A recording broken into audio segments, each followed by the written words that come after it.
Coming up on Sports Paws, the men's soccer team clinched the Northeast Conference regular season title.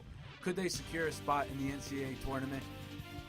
Also, the winter sports season is in full swing with both hockey and basketball in action. Find out how those teams did and more right now.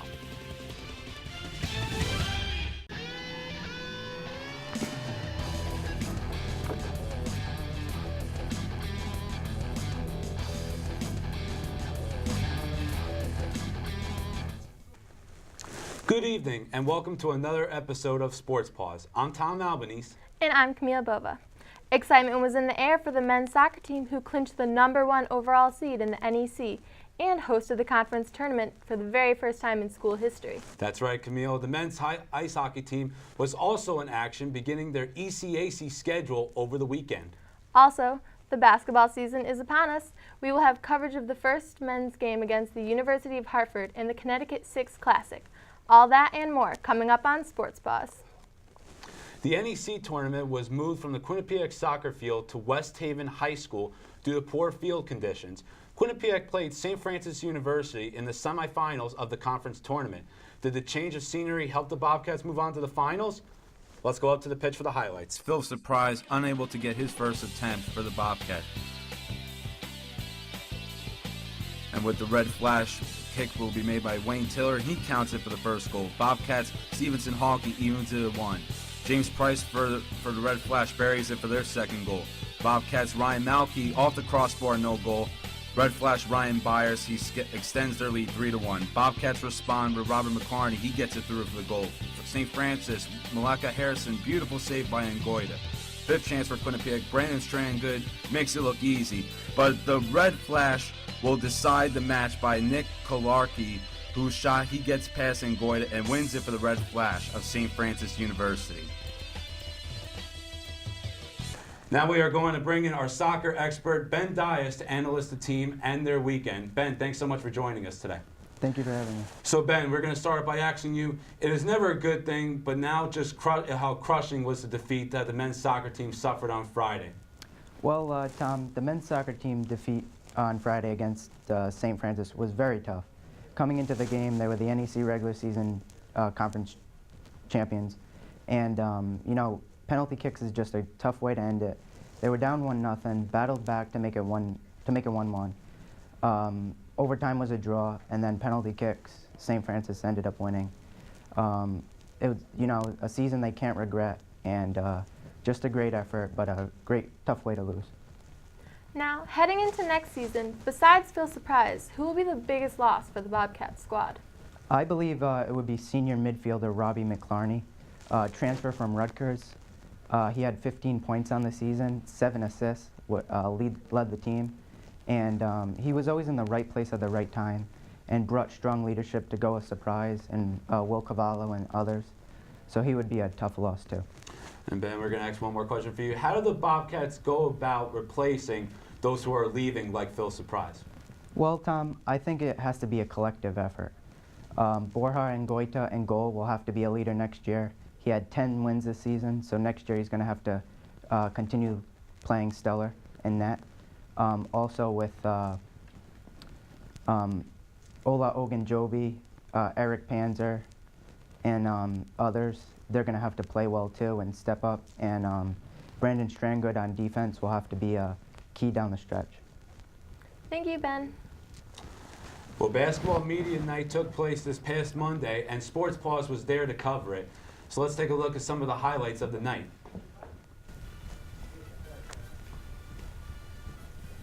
We're excited about our television package this year. We'll have a 23-game package with 5 games on ESPN family of networks.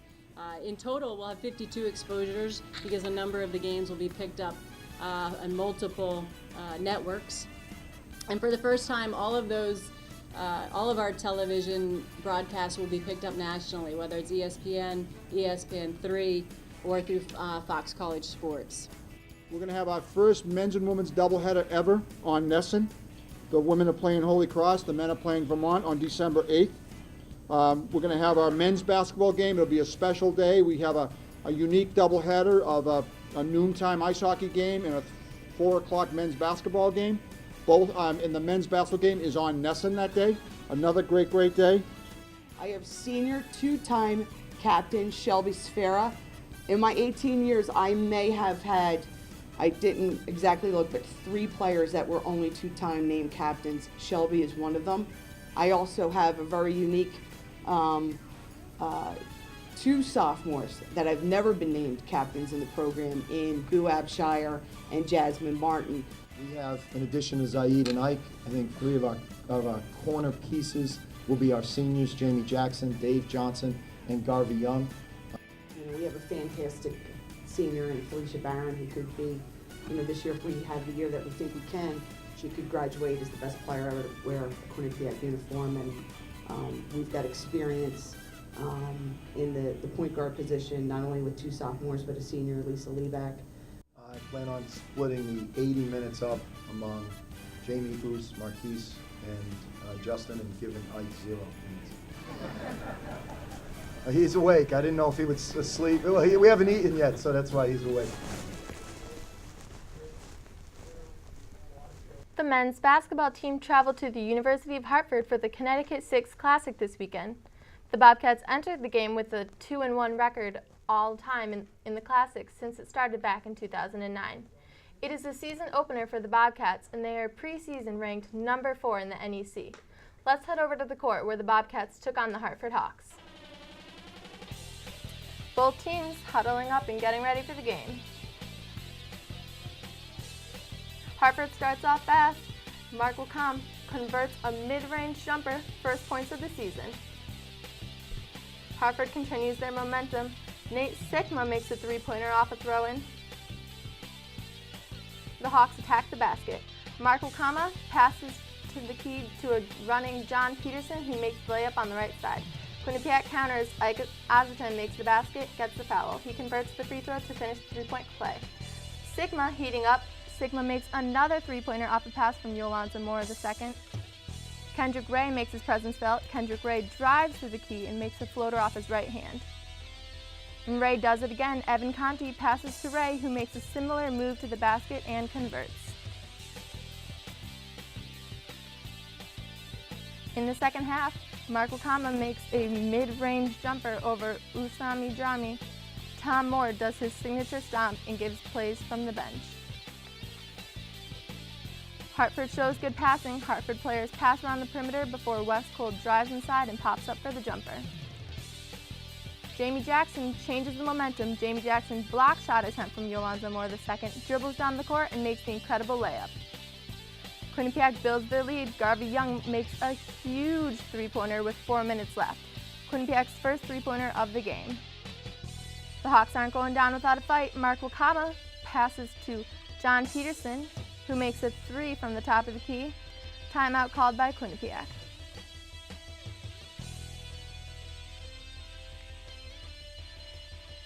Ike Azotin puts the nail in the coffin. Azotin goes for the layup, misses, but gets the rebound and converts a floater.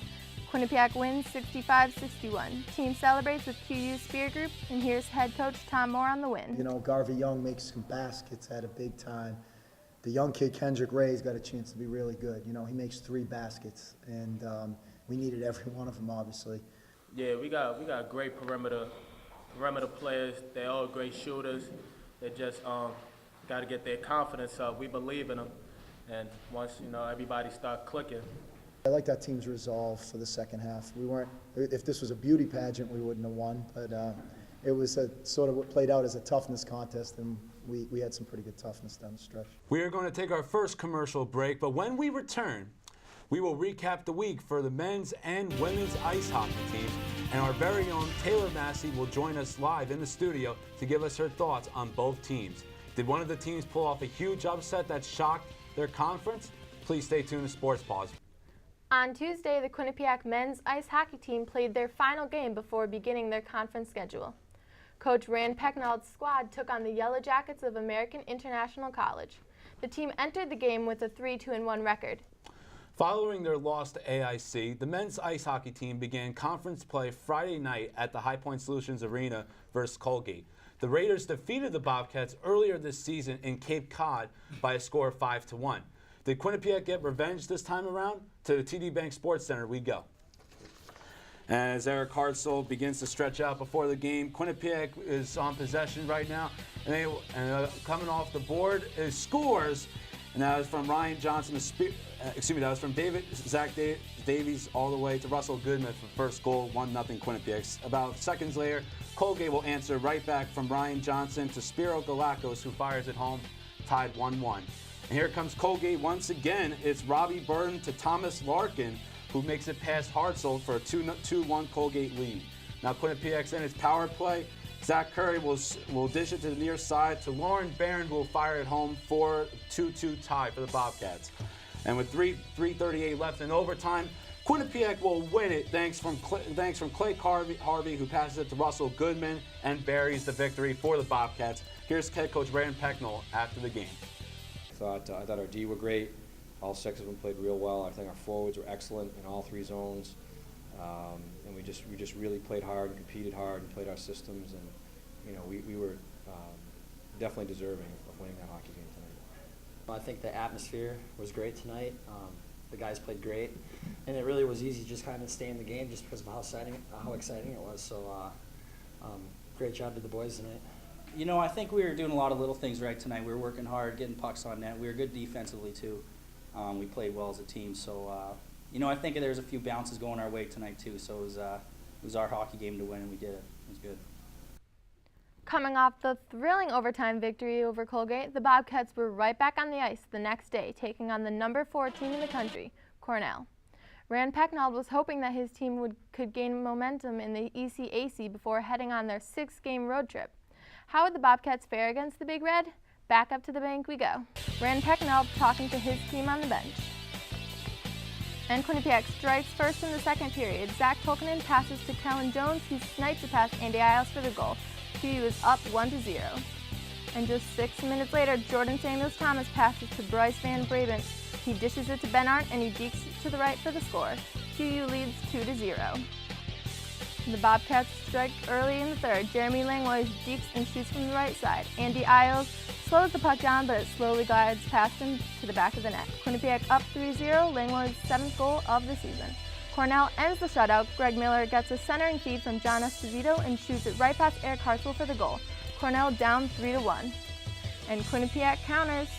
Alex Barron passes to a streaking Corey Hibbler as he stops and shoots a wrister that hits to the top right shelf. Quinnipiac defeats undefeated Cornell 4-1 for a huge upset. Here's head coach Rand Pecknell on the win. I thought we needed to compete and crash the net and just kind of outwork them, and we definitely didn't do that in the first period. It was a very unusual game. I thought our first period was awful, and we lost battles, we lost races, and I gave it to them pretty good after the first, and we came out in that second and third period, like we won battles, we won race, we just completely took over the game, and I'm pretty proud of my guys. I mean, I'm not happy with the start. Like, we need to be better at home against a team that's that good. But Hartzell kept us in it, and then we got our legs rolling, and we're pretty good there in the second and third. The men's ice hockey team was not the only team on the ice over the weekend. The women's ice hockey team played 2 ECAC games on the road against Union and Rensselaer. They would tie the Union Dutch woman 2-2 as Nicole Brown earned the goal off an assist from Morgan Fritz Ward, and Kelly Babstock tied the game with her unassisted goal with just 10 minutes to go in the third period. The Bobcats finished their weekend road trip with a 3-2 victory over RPI. Brown and Nicole Costa gave the Bobcats a 2-0 lead after the first 4 minutes of the game. And Babstock would once again score another unassisted goal to seal the deal for Rick Seeley's squad. The team will be back in action on Friday, November 16th, when they return home to High Point Solutions Arena to face Clarkson. Now we welcome our hockey expert Taylor Massey to the show to analyze the teams. Taylor, how important was it for the men's team to bounce back from the loss to AIC with wins versus Colgate and Cornell? Well, Camille, it was crucial for the men's ice hockey team to get a win this weekend. They've been in a bit of a slump, losing to teams like AIC that really they should be putting up more of a fight against. And as they've been struggling, they just needed the win this weekend. And they've also been struggling with their power play. They were going 0 for 30 on this season in the power play coming into the weekend, and everything changed this weekend. Lauren Barron with the first power play goal of the year, and Kellen Jones adding another one on the next day against Cornell, really has helped this team as they're taking advantage of these opportunities they've been given. And just to get the wins against such these big teams in the ECAC is really opening them up to the play. Well, Taylor, let's continue here. With 2 ECAC victories, the Bobcats are now tied for 3rd place in the conference. So how much do they need to have this strong start to their conference play? They really needed a strong start to the conference play this season. As I said, they've been struggling this year, and they've probably become a bit of a joke to other ECAC teams. So they made a statement this weekend. They said, we're still here, we're here to play, we're here to win, and they did just that. As you said, thrilling overtime victory against Colgate, and then defeating number 4 Cornell. They really made a statement this weekend to other conference teams. And with 6 different players scoring a goal this weekend, how essential is it for them to spread out their scoring during the upcoming 6-game road trip? Well, I think it's important for any team really to have a variety of players that they can put on the ice and have the ability to score. Like I said, I mean, knowing that you can put any line or any player out there and knowing they can score is fantastic for a team, as in comparison to teams that really are depending on their first line and they only have first line production is fantastic. So far this year, the Bobcats have 10 players that have goals, and just to see that variety coming from the team is fantastic, and it's really going to help them having so many players that can contribute. Thank you, Taylor. We need to take a quick break, but up next we will have highlights from women's rugby, and we'll find out how the women's volleyball team fared against Central Connecticut State. Analysts Ben Dyes and Taylor Massey will be here to talk with us. Stay tuned. The Quinnipiac women's rugby team took to the alumni field to face Marist in a Tri-State Conference Semifinal matchup. Now, the Bobcats went undefeated so far, scoring their opponents 526-31. Could the Bobcats continue their winning ways on Senior Day against the Red Foxes? Let's go to the field to find out. It was Senior Day for the Bobcats as 10 seniors were honored. Now, early in the first half, off a pass from Colleen Doherty, Natalie Costco will score the first try. Now, a few plays later, Costco will end up breaking out a 60-yard run, and she will score for the Bobcats as they will go up 10-0. She makes it look so easy on the field. What a huge run for the Bobcats.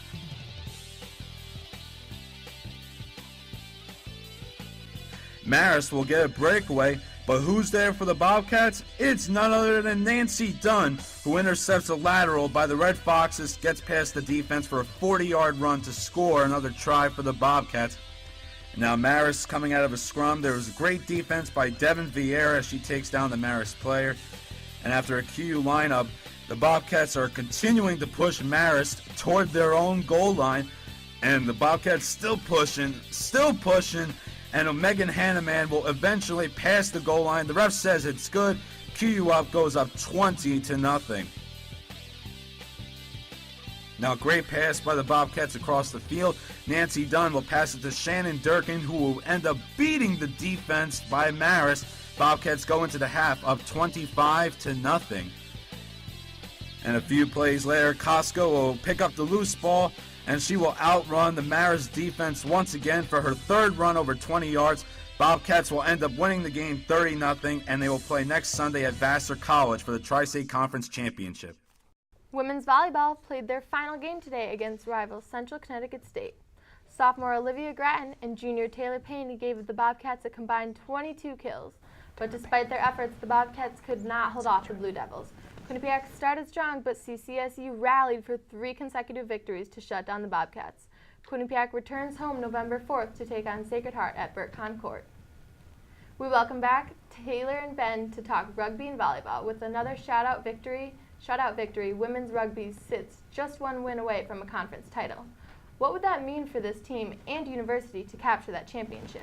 Well, that would be history in the making for Quinnipiac. The women's rugby team is only 2 years old right now, and to have come this far with walk-ons is just fantastic and amazing. The university should be very proud of them, and they should be very proud of themselves for coming this far. Now let's hear the predictions for the women's rugby squad. Will they, if they win one more and take home the Tri-State Conference, the conference title? I believe the rugby team will win the championship. You know, they're 10-0 on the season, they're undefeated, they have a goal in mind, and they're committed to it. Absolutely, I definitely think they're going to take it this year. Albany is only 6-2, and we've already beaten them this season, so they can keep riding the confidence from their wins. Now let's talk volleyball. The loss today concludes a rough season But were there any bright spots along the way?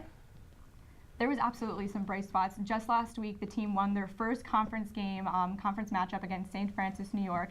Earlier this season, senior Taylor Payne, got her 500th career kill, and also Logan Riker beat the record for digs, beating the previous record of 1,017. Now looking ahead to next season, who has to step up and be a leader with Taylor Payne graduating on the volleyball team? I believe it's Bonnie Conklin. She's second on the team in kills, and she's been through the ups and downs with the program. And this year with Chris Zablinski, the head coach, she's used to the format and the regime that he's running. And next year she'll take over the leadership role. I completely agree. I think Bonnie Conklin's the obvious choice. She's been with the team, she's a veteran, and also she's working offensively and defensively for this team. She's the leader in blocks and blocks per set, and she's also the third in points and third in kills. So she's a great choice. Taylor, Ben, thank you again. Well, Camille, it's been an exciting week here at Sports Paws, from the beginning of the basketball seasons to hosting the NEC Conference Tournament. It certainly has been exciting, and if you want to get involved with our station or our show, go to our website, www.q30.org. And don't forget to follow Sports Paws on Twitter at Q30 Sports.